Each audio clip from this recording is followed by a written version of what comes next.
Mr. Prime Minister, it's my great pleasure to meet you in Kazan.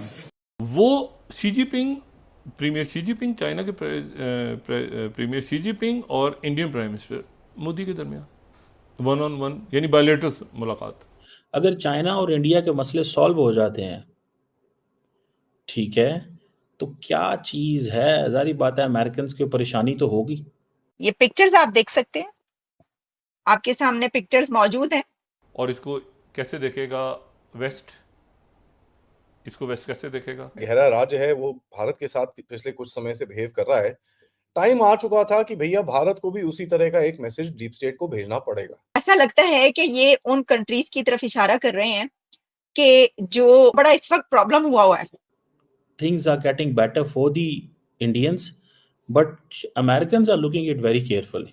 और उसके नतीजे में क्या ये 2020 में जो चाइना और इंडिया के दरमियान हुआ, जो आज उनकी तरफ से बात हुई है कि उसमें मामला तय पाके, हमारा इंडिया के साथ किसी भी फोरम के ऊपर हमारी कन्वर्सेशन नहीं होती कि रशिया ने ये कहा है कि अगला इलेक्शन अमेरिका का दुनिया की शक्ल नहीं आगे की तय करेगा, ये ब्रिक्स की समिट तय करेगी। और अगर हम आर्मी पेट्रोलिंग की बात करें तो बिल्कुल आर्मी पेट्रोलिंग के ऊपर भी एग्रीमेंट हो चुका। बैक टू 2020 पेट्रोलिंग पे हम जा रहे हैं वापस। वो दुनिया को, वो लीडर्स को, सबको वहां पर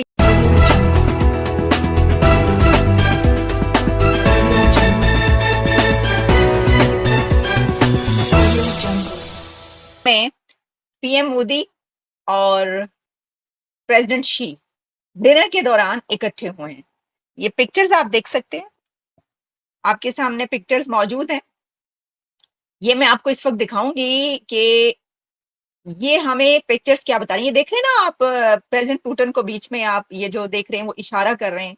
ऐसा लगता है कि ये उन कंट्रीज की तरफ इशारा कर रहे हैं कि जो जिनको बड़ा इस वक्त प्रॉब्लम हुआ है। ठीक है, यानी ये है कि वो दिखा रहे हैं, वो दुनिया को, वो लीडर्स को, सबको वहां पर ये बता रहे हैं कि ये देखो, ये लोग हमें देख रहे हैं, हम इकट्ठे हैं। क्या ये इस तरह का कोई इंडिकेशन है? लेकिन ये तस्वीर बहुत इंटरेस्टिंग है जो मैं आपके सामने इस वक्त पेश कर रही हूँ। और एक तरफ जो है पुतिन के, एक तरफ आप देखिए कि पीएम मोदी मौजूद हैं और दूसरी तरफ पुतिन के मौजूद हैं कौन? She, president Xi. और तो आप इससे अंदाजा कर सकते हैं कि वहां पर क्या हो रहा है। और ये देखिए, ये अब ये पीएम मोदी किसी तरफ इशारा कर रहे हैं, वो उनको कुछ दिखाने की कोशिश कर रहे हैं।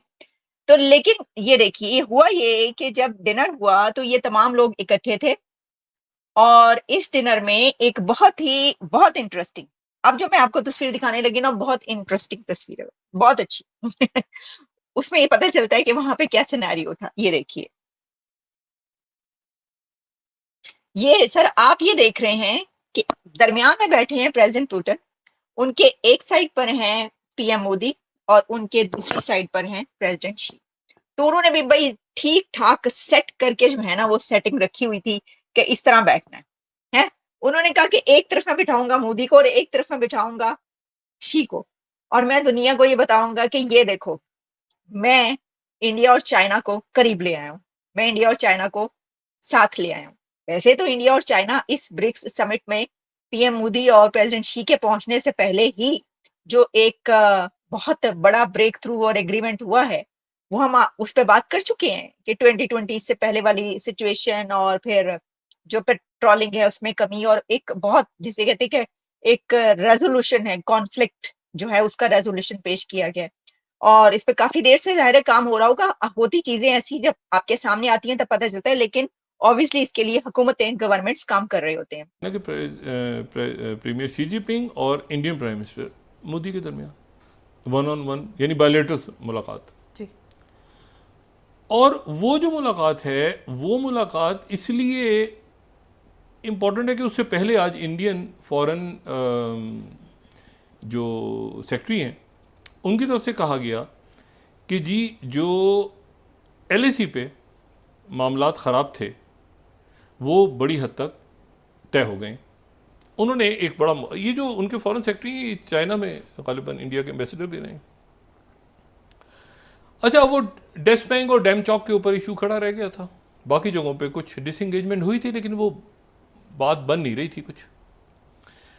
उसके बाद जो उनके फॉरेन मिनिस्टर हैं जयशंकर, उन्होंने जो है कुछ देर पहले ये एनडीटीवी से उन्होंने उनकी कुछ समिट हो रही है एनडीटीवी की गालिबन, तो वहाँ पर उन्होंने कहा कि जो ये मामलात हैं, यानी बैक टू ये 28वीं 20 बैक टू 2020 पेट्रोलिंग पे हम जा रहे हैं। अब इंडिया के साथ जो मैं बात कर रहा था, इंडिया और चाइना इतने ज़्यादा बायलैटरल फोरम्स में मिलते हैं कि उनको मुलाकात उनकी होती है। अब सुनने में आया कि डिसएंगेजमेंट हुई है। कई लोगों का कहना है कि 2020 की सिचुएशन से पीछे चले गए हैं। ठीक है जी। कई लोगों का ये भी कहना है कि पीपल्स लिबरेशन आर्मी जो चाइना की है, it still occupies 2000 square kilometre territory. ठीक है जी। सो यही वजह है कि जो चाइनीज़ ने ये जो कुछ एरिया जो है वो किया, कंट्रोल इंडियंस का किया है, इसीलिए लद्दाख के अंदर जो है वो नए कैंप वगैरह बनाए गए हैं, कुछ चीज़ें बनाई गई हैं। एंड मुझे ऐसे लगता है कि ये जो जिसे कहते हैं ना,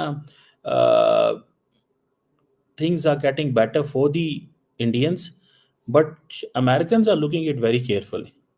अगर चाइना और इंडिया के मसले सॉल्व हो जाते हैं, ठीक है, तो क्या चीज़ है, ज़ाहिर बात है अमेरिकन्स को परेशानी तो होगी। दूसरी तरफ चाइनीज़ को ये बड़ी परेशानी है कि इंडिया जो क्वाड का मेंबर बना है, इस क्वाड का मेंबर बनने की वजह से चाइना इंडिया अमेरिकन्स की जो एक्सपेंशन है खित्ते के अंदर, ये चाइनीज़ को इस चीज़ से डर आता है। डर ये नहीं है कि चाइनीज़ लड़ नहीं सकते, डर ये है कि किसी तरीके से रोका जाए उन ममालिक को, या उनको कन्विंस किया जाए, उनको इंगेज किया जाए कि भैया ऐसी कोई बात नहीं, हम आपके साथ जो है, हम कोई प्रॉब्लम क्रिएट करने नहीं जा रहे।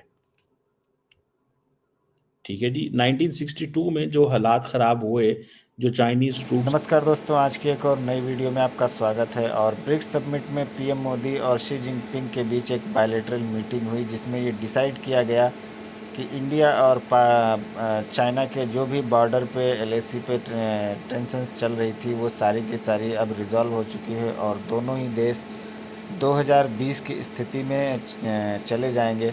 और ये काफ़ी अच्छी खबर है पूरी दुनिया के लिए, क्योंकि इस धरती की सबसे बड़ी 2 आबादी के देश, अगर वहाँ पे शांति रहेगी तो फिर पूरी दुनिया में शांति रहेगी और चाइना और भारत दोनों एक साथ तरक्की कर सकते हैं। लेकिन अगर ये दोनों देश आपस में भिड़ते हैं तो ये पूरी दुनिया के लिए एक बहुत बड़ा नेगेटिव पॉइंट होगा। हालांकि यूरोप के देश चाह रहे हैं कि इंडिया और चाइना के बीच में लगातार टेंशन बनी रहे, लेकिन पीएम मोदी ने और शी जिनपिंग ने इसका जो है वो एक सल्यूशन निकाल दिया है। फ़िलहाल अगर बॉर्डर डिस्ट्रीब्यूट जो है वो पूरी तरह से अगर ख़त्म कर देते हैं पीएम मोदी अपने तीसरे टर्म में, तो ये और सबसे बड़ी उपलब्धि होगी पीएम मोदी की। और अभी चाइना और कनाडा जो हैं वो, और पाकिस्तान, ये सारे के सारे देश जो है वो परेशान हो चुके हैं जिस तरह से ये ब्रिक्स समिट हुआ है। और रशिया में व्लादिमीर पुतिन का इसमें बहुत बड़ा रोल है, जो कि दोनों लीडर को एग्री करवाना। और ये अगर सारे के सारे एक साथ रहेंगे ब्रिक्स कंट्रीज़, तो ये फिर यूरोपियन यूनियन और नेटो जैसे देशों को बहुत ही आसानी से पीछे कर सकते हैं, क्योंकि यहाँ पे 3 बहुत बड़ी ताकतें एक साथ